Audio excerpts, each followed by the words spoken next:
పేరు కాళీ వెంకన్న, గ్రామం సీతారాంపురం, మండలం గుండాల, జిల్లా యాదాద్రి భువనగిరి. మా కాన్స్టిట్యున్సీ ఆలేరు నియోజకవర్గం. మా ఎమ్మెల్యే బీర్ల ఐలన్న గారు. నేను 2001 నుండి కాంగ్రెస్ పార్టీలో నుంచి పనిచేస్తున్నాను. అంతకుముందు మా నాన్న కూడా కాంగ్రెస్ పార్టీ, మా తాతల కాడ నుంచి కూడా మాది కాంగ్రెస్ పార్టీలో పని చేసుకుంటున్నాము. నేను కూడా గత 2001 నుంచి కాంగ్రెస్ పార్టీలో పనిచేసుకుంటూ పలు పార్టీ కార్యక్రమాల్లో చురుగ్గా పాల్గొంటున్నాను. అందువల్ల మేము కూడా గత టీఆర్ఎస్ గవర్నమెంట్లో ఎలాంటి అభివృద్ధి పనులు జరగలేదని, మా ఊర్లో కూడా అందరి సీతారాంపురం గ్రామంలో ఏ ఒక్క అభివృద్ధి పని కూడా జరగలేదు. మా ఇంతకుముందు గత ఎమ్మెల్యే సునీత గారు 2 పర్యాలు గెలిచినా కూడా ఒక్క అభివృద్ధి పని మాత్రం జరగలేదు. డబల్ బెడ్రూమ్ ఇండ్లు రాలేదు, దళితులకు 3 ఎకరాల భూమి ఇవ్వలేదు.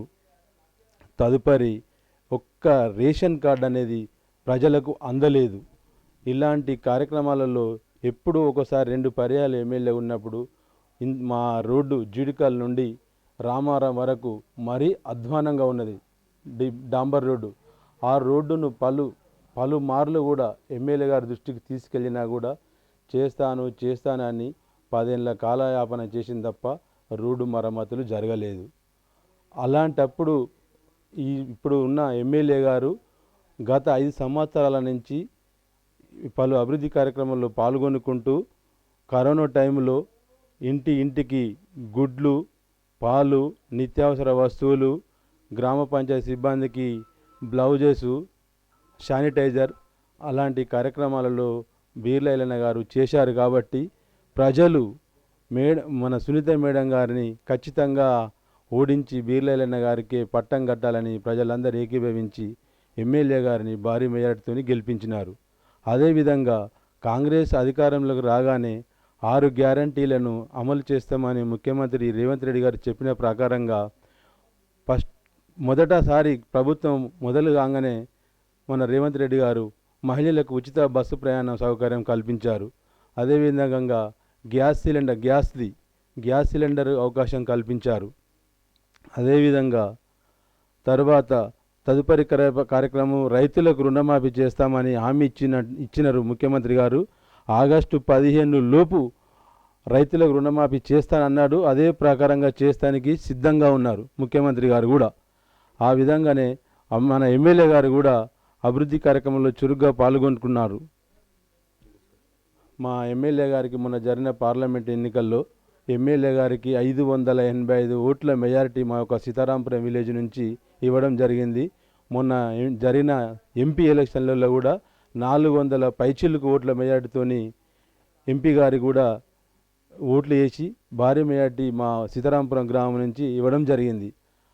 అదే ఉద్దేశంతో మా సీతారాంపురం ప్రజలు కూడా కాంగ్రెస్ పార్టీకి మొగ్గు చూపుతూ ప్రతి ఒక్క పనిలో కూడా కాంగ్రెస్ పార్టీకి విజయానికి కార్యక్రమానికి తోడ్పడుతున్నారు. అదేవిధంగా రేపు జరగబోయే స్థానిక సంస్థల ఎన్నికలలో కూడా కాంగ్రెస్ అభ్యర్థిని గెలిపించుకొని అభివృద్ధి పనులలో అన్నీ ముందుకు పోవాలని సీతారాంపురం ప్రజలు కూడా కోరుకుంటున్నారు. నేను కూడా కాంగ్రెస్ పార్టీలో పనిచేస్తున్న గత 25 సంవత్సరాల నుంచి కాబట్టి గ్రామశాఖ అధ్యక్షునిగా 10 సంవత్సరాలు పనిచేసిన.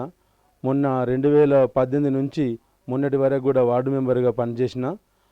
ఆ తర్వాత ఇప్పుడు అవకాశం ఇస్తే కాంగ్రెస్ పార్టీ తరఫున సర్పంచ్గా నిలబడి మా ఊరి విషయంలో ప్రతి ఒక్క దాన్ని ఎమ్మెల్యే చొరవతోని రోడ్లే కానీ, సీసీ రోడ్లే కానీ గ్రామ అభివృద్ధికి తోడ్పడతానని ప్రతి ఒక్క కార్యక్రమాన్ని ఎమ్మెల్యే దృష్టికి తీసుకెళ్ళి సీతారాంపురం విలేజ్ని అభివృద్ధి పథంలో నడిపిస్తానని నేను అనుకుంటున్నాను. అదే ప్రకారంగా ప్రజలు కూడా మాకు మంచి అవకాశాన్ని కల్పించి మాకు సహకరిస్తారని కోరుకుంటున్నాను. యువతని కాంగ్రెస్ పార్టీ రాజకీయాలలో ముందంజ వేసి ముందు వరుసలోనే యువతను ప్రోత్సహిస్తుంది. యువత కూడా గత టీఆర్ఎస్ పార్టీ పాలనకు కాంగ్రెస్ పార్టీ పాలనకు చాలా తేడా ఉంది. ఏది జరిగినా కూడా కాంగ్రెస్ పార్టీతోనే అభివృద్ధి జరుగుతుందని యువత కూడా మంచి భరోసా ఉంది. జాబులే కనుకో, ఫీజు రియంబర్స్మెంటు, డిఎస్సీలు, పలు రకాల ఉద్యోగాలు కూడా కాంగ్రెస్ ప్రభుత్వమే భర్తీ చేస్తుందని ఆశాభావంతో యువత కూడా కాంగ్రెస్ పార్టీ వైపే మొగ్గు చూపుతున్నారు. కాంగ్రెస్ ప్రభుత్వం కూడా ఊర్లలో మద్యం విషయానికి డబ్బు గురించి ప్రలోభాలకు ప్రజలని మభ్యపెట్టినా కూడా డబ్బుకు ఆశించరు. ప్రజలు మద్యాన్ని కూడా బానిసలు కారు. ఎందుకంటే 10 ఏళ్ళు బీఆర్ఎస్ పాలన అధ్వానంగా ఉంది కాబట్టి డబ్బుకు మోసపోరు, ప్రజలు మద్యానికి మోసపోరు. ఆ ప్రకారంగా ప్రతి ఒక్క విషయంలో కూడా కాంగ్రెస్ పార్టీకి ముందు చూపు చూపుతున్నారు సీతారాంపురం గ్రామ ప్రజలు. ఓటరుకు నేను చెప్పేది ఒకటే విజ్ఞప్తి ఏంటంటే, ఏది చేసినా ధర్మం ప్రకారమే పోయి ప్రతి ఒక్క విషయంలో గ్రామ అభివృద్ధికి తోడ్పడి ఓటు హక్కును వినియోగించుకొని మద్యానికి బానిస కాకుండా, డబ్బుకు ప్రలోభపడకుండా ఓటు హక్కును వినియోగించుకొని మంచి అభ్యర్థిని గుర్తించి ఓట్లేసి గెలిపించి సీతారాంపురం డెవలప్ గురించి ఆశిస్తారని నేను కోరుకుంటున్నాను.